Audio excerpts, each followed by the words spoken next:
പോസ്റ്റിട്ടിട്ടുള്ള ഷൈജ ആണ്ടവനെ പുറത്താക്കണമെന്നാവശ്യപ്പെട്ടുകൊണ്ടുള്ള യുവജന മാർച്ചാണ് കടന്നു വരുന്നത്.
ഈ രാജ്യത്തെ ഭീകരവാദത്തിന്റെ ബ്രാൻഡ് അംബാസിഡറാണ് ഗോഡ്സെ.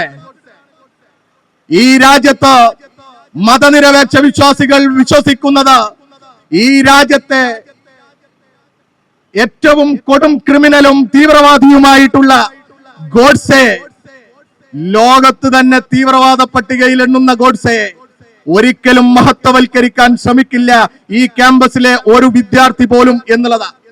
പക്ഷേ ഒരു ടീച്ചർക്ക്, ഒരു പ്രൊഫസർക്ക് എങ്ങനെയാ ഇങ്ങനെ ഒരു ധൈര്യം വരുന്നത്? എങ്ങനെയാ ഇങ്ങനെ ധൈര്യം വരുന്നത്? ആ ധൈര്യം കൊടുക്കുന്നത് ഇവിടെ ഇരിക്കുന്ന ചിലരും പുറത്തുനിന്ന് ഇവരെ നിയന്ത്രിക്കുന്ന ചിലരുമാണ്. പുറത്തുനിന്ന് ഇവരെ നിയന്ത്രിക്കുന്നുണ്ട്. ഇപ്പോ UGC ഒക്കെ ഒരു നിർദ്ദേശം കൊടുത്തു എന്നാ കേട്ടത് കഴിഞ്ഞ ദിവസങ്ങളിൽ. ABVP മുൻ അധ്യക്ഷന്റെ സ്മരണയിൽ പരിപാടികൾ സംഘടിപ്പിക്കണം പോലും കലാലയങ്ങളിൽ. ഈ UGC ചെയർമാനും ഇതുപോലെ ചെന്നിരുന്നതാ. JNU-നകത്ത് സംഘർഷമുണ്ടാക്കി കുഴപ്പങ്ങൾ സൃഷ്ടിച്ച പുരോഗമന ആശയങ്ങളെയും ചിന്തകളെയും കുടിച്ചുമൂടുമെന്ന് പറഞ്ഞ് നടന്നിരുന്ന ആളാ ഇപ്പൊ UGC-യുടെ ചെയർമാൻ. ഇങ്ങനെ പിൻവാതിലിലൂടെ സംഘപരിവാര അനുകൂല വ്യക്തികളെ കലാലയങ്ങളുടെ തലപ്പത്തേക്ക് ഇവർ കൊണ്ടുവരിക. അങ്ങനെ കൊണ്ടുവന്നിരുത്തുന്നതിന്റെ ഉദ്ദേശം എന്താ? ഗാന്ധി മൂല്യങ്ങൾ, ഈ രാജ്യത്തിന്റെ സ്വാതന്ത്ര്യ സമരത്തിന്റെ അന്തരീക്ഷം, ആ ഓർമ്മകൾ എല്ലാം ഇല്ലാതെയാക്കണം. അങ്ങനെ ഇല്ലാതെയാക്കി ചരിത്രത്തെ ഇവര് അവരുടേതായ രീതിയിൽ പുനർനിർമ്മിച്ച് ഈ വളർന്നു വരുന്ന വിദ്യാർത്ഥികളുടെ മസ്തിഷ്കത്തിലേക്ക് വർഗീയത കുത്തി നിറക്കണം. അതിനായി ഇവർ പരിശ്രമിക്കുന്നത്. അങ്ങനെ പരിശ്രമിക്കുന്നതിനാണ് ഇവർ നേതൃത്വം കൊടുക്കുന്നത്. ഇവിടെ ഇപ്പൊ താൽക്കാലിക നിയമനവുമായി ബന്ധപ്പെട്ട് തന്നെ നിരവധി സമരങ്ങൾ ഈ പ്രദേശത്തുകാരൊക്കെ നടത്തിയിട്ടുണ്ട്. RSSകാരെ തെരഞ്ഞുപിടിച്ച് നിയമിക്കുക. ഇതിനകത്ത് RSSകാരെ തെരഞ്ഞുപിടിച്ച് നിയമിക്കുക, താൽക്കാലിക ജോലി കൊടുക്കുക, എന്നിട്ട് പെർമനന്റ് ആക്കുക. മറ്റു മാനദണ്ഡങ്ങളൊന്നുമില്ല. ഇത് ഇവിടെ മാത്രമല്ല.